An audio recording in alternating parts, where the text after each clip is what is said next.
Hare Krishna, welcome back to my channel. दिस में आना। तो आज हम करने वाले हैं विलियम साइंस और जूनियर क्लास 5th के चैप्टर 4 नर्वस सिस्टम। तो यहाँ पे हमने नर्वस सिस्टम जो था उसके बारे में पढ़ लिया था, पर नर्वस सिस्टम और जो हमारे सेंस ऑर्गन्स थे उनके बीच में कनेक्शन था वो हमने नहीं पढ़ा था। तो आज हम वो पढ़ने वाले हैं इस वीडियो में। तो सबसे पहले हम स्टार्ट करेंगे आइज़ से। तो देखो, आइज़ जो होती है ना, वो बॉल की शेप का स्ट्रक्चर जो होता है वो सॉकेट, मतलब हमारे जो स्कल के सॉकेट में फिक्स्ड होता है, ठीक है। और ये जो आइज़ होती है हमारी, वो प्रोटेक्ट होती हैं आईलिड से, मतलब आईलिड से वो कवर्ड रहती हैं और डस्ट हमारी आइज़ में ना जाए, इसीलिए आई लैशेज़ होती हैं। अब देखो, जो हम लोग की आइज़ है उसके 3 लेयर्स होती हैं। यहाँ पे मैं आपको लेयर्स दिखा देती हूँ। सबसे पहले आती है हमारी कोरेन, ठीक। फिर उसके बाद हमारी यहाँ पे आती है इस्रीस एंड देन आती है प्यूपिल।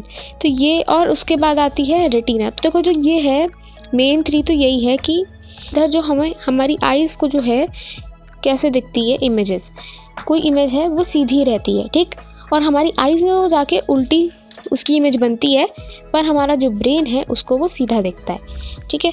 और सोचो, फिर कोई चीज़ हमें उल्टी रखी है तो उसकी इमेज हमारी आइज़ में सीधी बन रही होगी, तो हमारा ब्रेन के पास जाके वो उल्टी बन रही होगी, तो हमें उल्टी दिख रही है।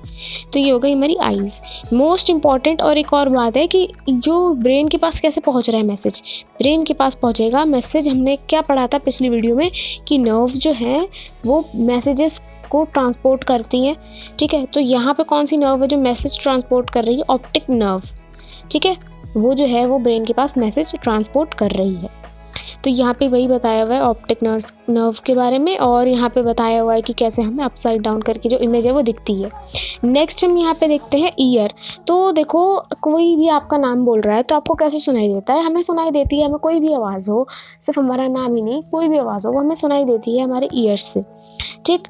तो ईयर्स के भी देखो 3 पार्ट होते हैं। एक होता है आउटर ईयर, फिर होता है मिडल ईयर, फिर आता है इनर ईयर, ठीक है। तो और एक और चीज़ देख लो कि जो आउटर ईयर होता है ना उसको हम बोलते हैं पिन्ना। तो ये जो ईयर वाला कॉन्सेप्ट है ये बहुत इंपॉर्टेंट है, क्योंकि ये अभी आपके क्लास 9th में भी ये कॉन्सेप्ट देखने को मिलेगा। तो मैं तो बोलती हूँ उसको आप एकदम बाय हार्ट याद कर लो, ठीक है। तो ये जो पिन्ना वाला जो पार्ट होता है ये आपका फनेल में आता है, मतलब एक फनेल स्ट्रक्चर की तरह बन के आता है, ठीक है। जो सारी की सारी जो साउंड वेव्स है, मतलब आप कोई बात बोल रहे हो तो वो कहाँ कन्वर्ट हो रही है, वो साउंड जो है वो साउंड वेव्स बन जाती है, ठीक। ये देखो, कोई भी साउंड होती है तो वो साउंड वेव बन जाती है और वो हमारे ईयर में पिन्ना में जाती है, ठीक है। जो एक फनल जैसा स्ट्रक्चर होता है ऐसे करके उसके अंदर जाती है, ठीक। और फिर वो हमारे ईयर ड्रम्स पे टच करती है। यहाँ पे मैं आप लोगों को इस डायग्राम से समझा देती हूँ। ये देखो, फनल जैसा नहीं है ये? अगर आप ध्यान से देखो तो ये फनल जैसा जो स्ट्रक्चर है ये पिन्ना है, ठीक। आउटर ईयर इधर तक, फिर यह आपका आता है मिडल, और फिर यह आता है इनर ईयर, और इनर ईयर के बाद फिर यहाँ पे आपके ब्रेन पे जाती है वॉइस। नेक्स्ट यहाँ पे है नोज़।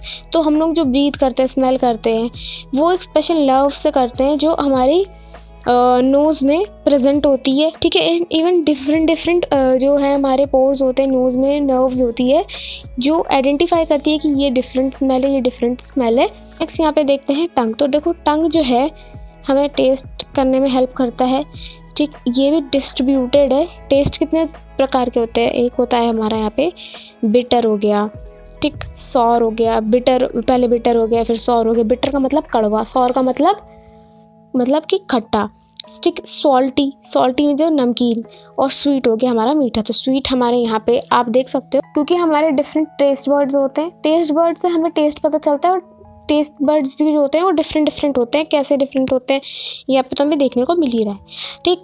नेक्स्ट यहाँ पे है कि देखो, जो हमारी टेस्टिंग वाली पावर है ना हम लोगों की एज ह्यूमन, वो बहुत इंपॉर्टेंट है, और वो हमारी बहुत इंपॉर्टेंट रोल प्ले भी करता है। क्योंकि जब आपके कभी मतलब कोल्ड वोल्ड अगर किसी को हो जाता है तो उसकी नोज़ जो होती है वो ब्लॉक हो जाती है, तो वो स्मेल तो कर नहीं सकता चीज़ को, तो वो उसे टेस्ट करके ही बता पाता है कि भाई इसका टेस्ट कैसा है।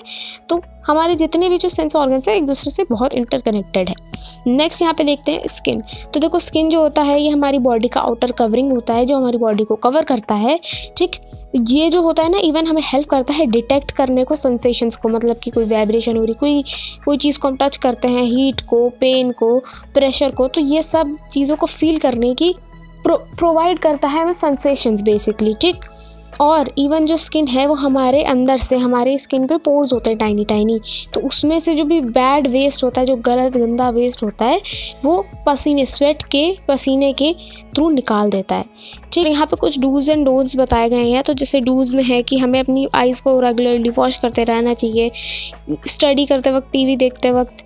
ठीक है, जो नंबर 2 यहाँ पे पहले तो आइज़ का डूज बताया हुआ कि आइज़ के साथ हमें क्या डूज करना चाहिए। तो फर्स्ट वाला क्या बोलता है कि वॉश योर आइज़। सेकेंड वाला क्या बोलता है कि वाइल स्टडिंग, वॉचिंग टीवी और वर्किंग ऑन कंप्यूटर, हम वर्क तो कर रहे हैं, ठीक है, पर हमें आइज़ को भी फ्यू मिनट्स पे, थोड़े थोड़े टाइम पे अपने गैप करके उन्हें भी रेस्ट देना चाहिए। थर्ड क्या बोल रहा है कि हमें ऑलवेज़ एक चीज़ है कि हमें ढंग से प्रॉपर पोजीशन में बैठकर बुक को रीड करना चाहिए और लेट वेट के नहीं करना चाहिए। एक बात ये है, क्योंकि इससे आइज़ पे प्रेशर पड़ता है।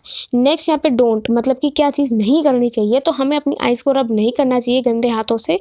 नेक्स्ट ये बोल रहा है कि हमें कभी भी डिम लाइट में नहीं पढ़ना चाहिए, ठीक, क्योंकि उससे फिर आइज़ पे प्रेशर पड़ता है।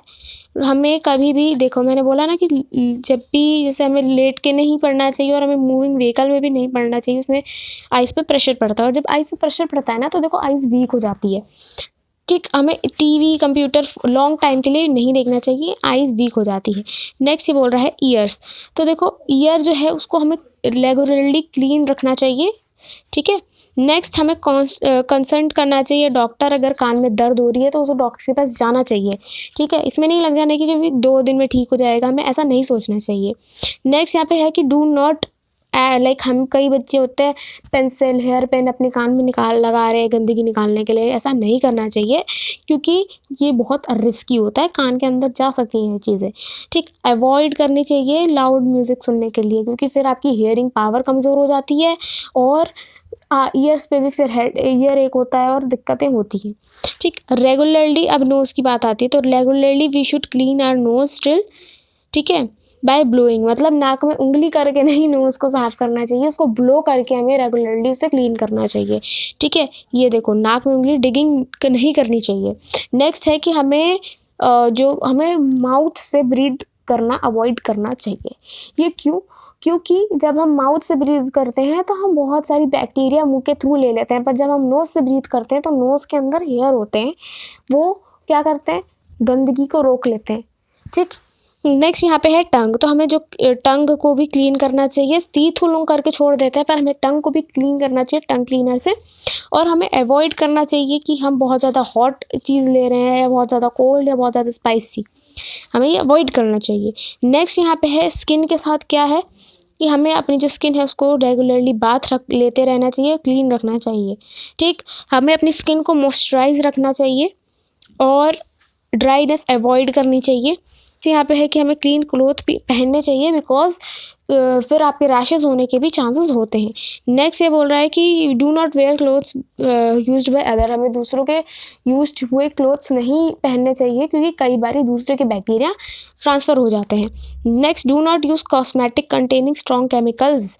पहली बात तो बच्चों को ज़्यादा कॉस्मेटिक नहीं यूज़ करना चाहिए, एक्चुअली नहीं ही यूज़ करना चाहिए, ठीक। उससे एजिंग जल्दी हो जाती है, मतलब कि जो एज होती है वो स्पीड में होने लगती है, ग्रोथ उन एज की, फेस की जो एजिंग होती है वो जल्दी होने लगती है। एंड सेकेंड थिंग कि इसमें हार्मफुल केमिकल्स होते हैं, तो it is not good for your skin and health. Next, कई बार ये तो मेंटल हेल्थ पे भी इफेक्ट आने लगता है, तो that's why we should not use chemicals. Next हम एक्सरसाइजेस पे आते हैं। तो यहाँ पे है बैक एक्सरसाइज में फर्स्ट वाला कि डैश इज़ और are not the part of the nervous system. तो ब्रेन है, अगर किसी ने पहली वीडियो ना देखी हो तो वो देख ले, क्योंकि उसमें हमें बताया गया है कि ब्रेन है, स्पाइनल कॉर्ड है और नर्व्स है, जो है वो नर्वस सिस्टम के पार्ट है, और जो लंग्स है वो नहीं है। तो यहाँ पे लंग्स को हम टिक कर लेंगे, ठीक। नेक्स्ट ये बोल रहा है कि the dash contains the brain and spinal cord. कौन सी ऐसी चीज़ है जो ब्रेन और स्पाइनल कॉर्ड को कनेक्ट करती है, ठीक है, कंटेन नहीं, कनेक्ट करती है। तो सेरेब्रम और सेरेबेलम तो ब्रेन के पार्ट्स हैं, but they do not connect, ठीक है। ब्रेन स्टेम जो है वो कनेक्ट करता है। एक और चीज़ मैं बताती हूँ कि जब आप धूप में जाते हो तो आपकी जो आइज़ है ना, आइज़ वो और वो हो जाती है, छोटी हो जाती है, और प्यूपिल का जो साइज़ होता है वो छोटा हो जाता है, और जब आप उसे डार्क में जाते हो तो वो बढ़ जाता है। तो हमारी जो नेक्स्ट क्वेश्चन है वो बोलता है कि light enter in eyes through तो हमारा इसका फर्स्ट आंसर ये होगा है कि dash is called as pinna. तो हमें भी पढ़ के आए थे कि जो आउटर वाली जो ईयर होता है उसको पिन्ना बोलते हैं। ऐसे बोल रहा है कि द डैश, देखो, the brain needs continuous supply of blood and oxygen. ठीक है, नेक्स्ट ये बोल रहा है ट्रू और false, the motor nerves carry impulse from the sense organs. देखो, जो मोटर नर्व्स थी उसका क्या काम था, अगर आप लोगों को याद हो तो उसका काम था इंस्ट्रक्शन को। ठीक है, और यहाँ पे तो देखो जो सेंस ऑर्गन्स वाला जो काम था वो सेंसेशनरी का था। ठीक है, और यहाँ पे मोटर नर्व्स का क्या काम था, मोटर नर्व्स का काम था इंस्ट्रक्शंस को, तो ये होगा फॉल्स। नेक्स्ट ये बोल रहा है कि skin is present all over a body, तो ये ट्रू है। जो है सी का मतलब क्या है, सी क्या बोल रहा है कि जो रेटिना ऑफ आई है वो लाइट में जाने से चेंज होती है, बड़ी छोटी होती है, तो मैंने अभी बताया कि हाँ होती है। ठीक है, ट्रू, इससे पहले बताया था मैंने अभी जस्ट ऊपर।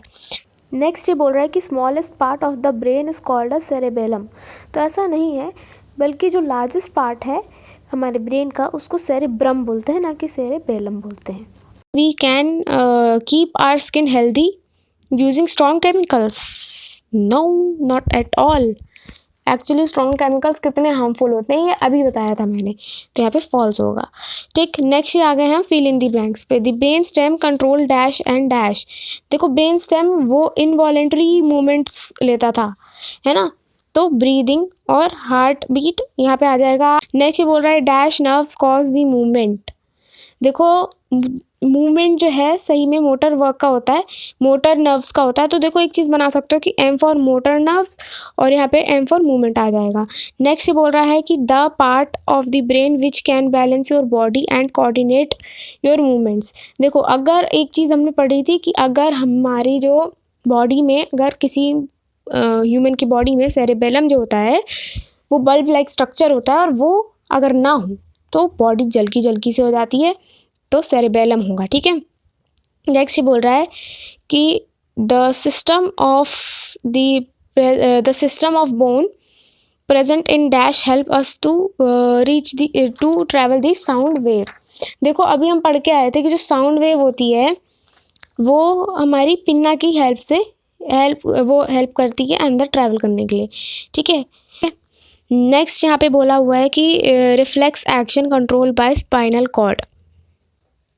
तो एक्चुअली यस, ये है कि the dash of the cell of the nervous system is neuron. हाँ, सही है।